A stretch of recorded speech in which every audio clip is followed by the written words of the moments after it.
Hello? Welcome back to AniMonolith's recap of That Time I Got Reincarnated as a Slime.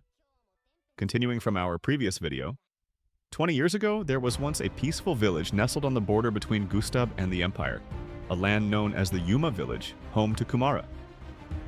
This place wasn't just a borderland, it was a convergence point between worlds.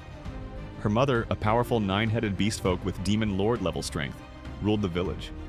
Despite her power, she was gentle, kind, and had no hostility toward humans. At the time, the so-called Phantom King, a different faction from the 10 great demon lords, stood in opposition to humanity. But that conflict had nothing to do with Kumara's village.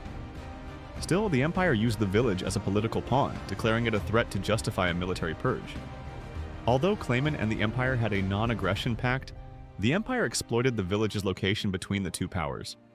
Kumara's mother believed their neutrality would protect them, so no defenses were raised. But they were wrong. The Imperial Army launched a surprise attack. Kumara watched helplessly as her mother was slain, murdered by Colonel Kansas, a brutal soldier who saw the massacre as nothing more than a stepping stone to power. To cover up their crimes, the Empire spread false information through Clayman, labeling the village as a dangerous nest of monsters. After razing it to the ground, Kansas handed Kumara over to Clayman as a gift. Clayman had ulterior motives. He believed Kumara's hatred toward humans would fuel her transformation, making her a more powerful and controllable pawn. And it worked, for a time. Kumara's resentment deepened, strengthening her as Clayman had hoped. She was made the thumb of his Five Fingers unit, but fate shifted when she was rescued by Rimuru. In Tempest, surrounded by warmth and friendship, Kumara's emotional scars began to heal. Now, years later, that deep pain awakens again. Kansas has returned. The moment Kumara sees him, her rage resurfaces. The grief, the betrayal, the injustice, they all come flooding back. With quiet fury, she whispers a vow. "I'll kill you. I'll rip you apart with everything I've got." The battle between Kumara and Kansos began quickly. Kumara was the first to act, summoning Byakuren, the white monkey and leader of the 8 beasts. In response, Kansos summoned a black-furred monkey, none other than a former servant of Kumara's mother, now twisted into a mindless dark beast. This was the power of Kansos' unique skill, Marauder, a terrifying ability that allowed him to summon shadow versions of any creature he had killed, with all their original power intact. However, there were limits. He could only summon a few at once, and never a being stronger than himself. Kumara froze briefly at the sight. She remembered playing with that monkey as a child, but it no longer held memories, only aggression. It snarled and charged toward Byakuren with brutal force. Furious, Kumara summoned 2 more of her beasts, Moon Rabbit Get and Black Rat Kokuso. But Kansos countered with shadow versions of both. Then he summoned Dark Tiger and Thunderclap Shade, forming a powerful 5 against 3 squad. All were once loyal servants of her mother. Confident that Kumara couldn't summon more than 3 beasts just like her mother had done, Kansos mocked her. "Betray Rimuru and become my pet, and I'll let you live." That was the final straw. Kumara answered by unleashing the full force of her 8 beasts. Thunder Tiger Raikou, Flamebird Enku, Hypnotic Goat Mink, Mirror Dogigami, and Winged Serpent Yoda joined the fray. Kansos faltered for a second, but smirked. Though outnumbered, his beasts had more experience and raw power. The battle was brutal.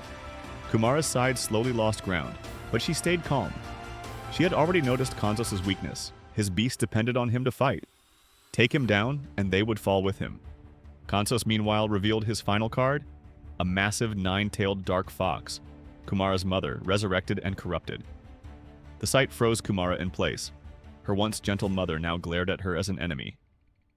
Under Kansos' command, the dark fox struck. Yoda and Igami were critically wounded.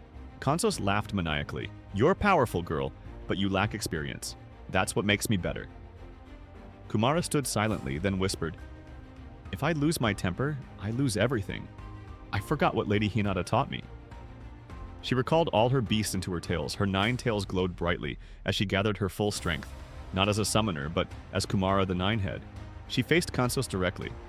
"I haven't told you my name yet. I am Kumara, the Nine-Head." And then she struck. Before Kansos could react, the corrupted form of her mother, the strongest piece on the board, was torn apart in a flash of blinding light. Kansos gasped in horror.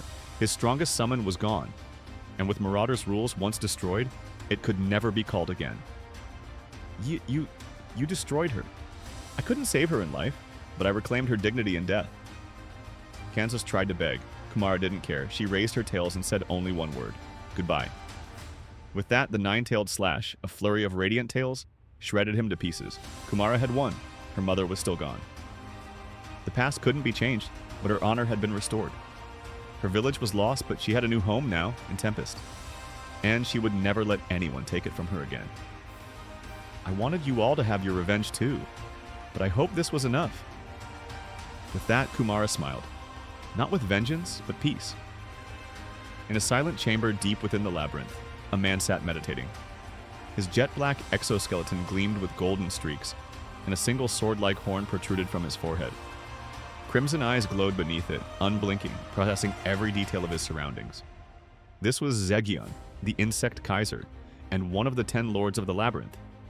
His body was a fusion of Rimuru's cells and magisteel, crafted into a living armor. Over time, it evolved into something beyond diamond, flexible yet indestructible. It wasn't armor anymore, it was a part of him. But Zegion's true strength didn't come from his shell. It came from tireless effort, unbreakable resolve, and countless battles survived. Sensing worthy challengers, Zegion had summoned them to Floor 80, not to test them, but to grant them the dignity of death at the hands of a true warrior. The 4 warriors, Minos, Krishna, Bhajan, and Raika, soon gathered before the final door, marked ominously with the number 200. They quickly realized it was a countdown, giving them just over 3 hours to prepare. Surprisingly, Zegion did not strike immediately. He waited, allowing Minos to recover from his injuries completely. Drinks and fruit were laid out for them, refreshments or perhaps offerings before execution. The gesture was unsettling in its civility.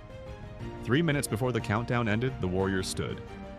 They equipped their holy armaments and exchanged firm nods. Then, with synchronized resolve, they stepped through the towering gate. What greeted them was pitch-black darkness. Raika quickly cast a light spell, and the room lit up to reveal a hellish landscape. A vast wasteland piled high with the corpses of Imperial soldiers, stacked like mountains.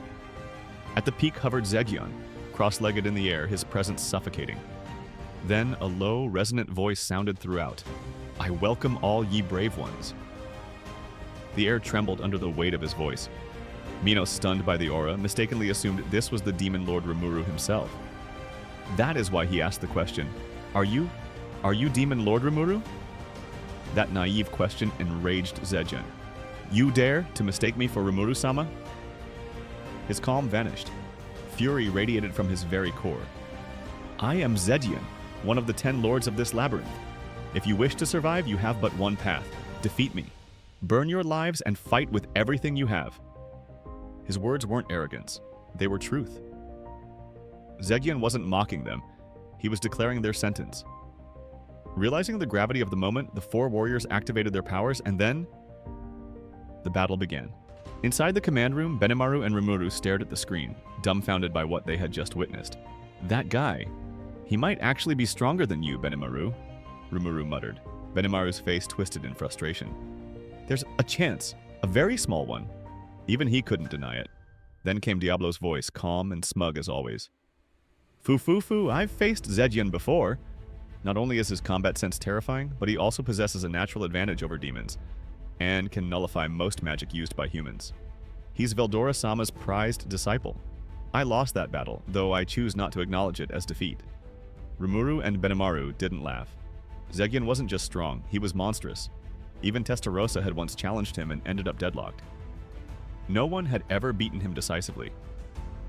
During the last battle, Rimuru had observed Zegion closely and noticed something eerie. While meditating, Zegion still processed the entire fight with all 5 senses, yet didn't interfere until a clear victor emerged. Only then did he summon the winners before him. When the final 4 survivors arrived at his chamber, things escalated immediately.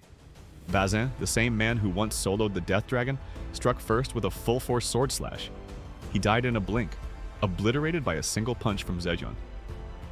Less than 3 seconds had passed. Raika was next. A razor-thin spatial blade sliced her cleanly in 2. Furious, Krishna unleashed everything he had. But even his dimensional slash, a technique capable of cutting through anything, was useless against Zegion's absolute defense. "Wait, who taught him Uriel?" Rimuru blurted out. Zegion spoke calmly. "This power was granted to me by Lord Rimuru. Against this defense, no attack holds meaning. Rimuru froze. Rimuru was stunned and quickly understood that it was the Raphael who had interfered with this monster's development. Indeed, Raphael had secretly upgraded Zegion far beyond expectations. When Rimuru once saved Zegion's life, he had healed him with a part of his own body, creating a soul corridor that let Raphael optimize Zegion's evolution in silence. Zegion's physiology is uniquely suited for rapid adaptation and optimization, Raphael explained. No first-time boost, no cheat codes. Zegion had earned every ounce of that power. Trained by Veldora, nurtured by Raphael, and fueled by his own relentless discipline, he had become something terrifying. Back on the battlefield, Minos and Krishna tried combining forces. Minos attempted to crush Zegion with gravitational force using his unique skill oppressor. But it didn't work. Zegion twisted the surrounding space to deflect the gravitational pull entirely. Even Rimuru had to admit, it was a brilliant tactic he hadn't even thought of. And then, it was over. Zegion extended 5 fingers and casually slashed downward, releasing a dimensional ray that cleaved through reality itself. Krishna tried to block it with his own spatial cut, but was sliced in half.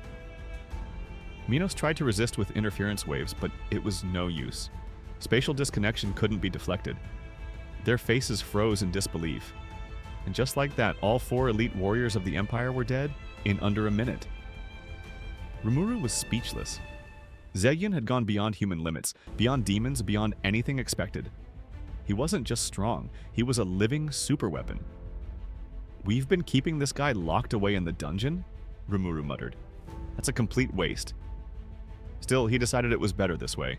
Zegion would remain Tempest's ultimate trump card, a weapon so terrifying that no one could know the full truth. And so, another brutal trial within the Labyrinth ended, with the Insect Emperor Zegion standing tall at the center of the carnage. That's it for today's video. Thanks for watching AniMonolith's recap of That Time I Got Reincarnated as a Slime. See you in the next one.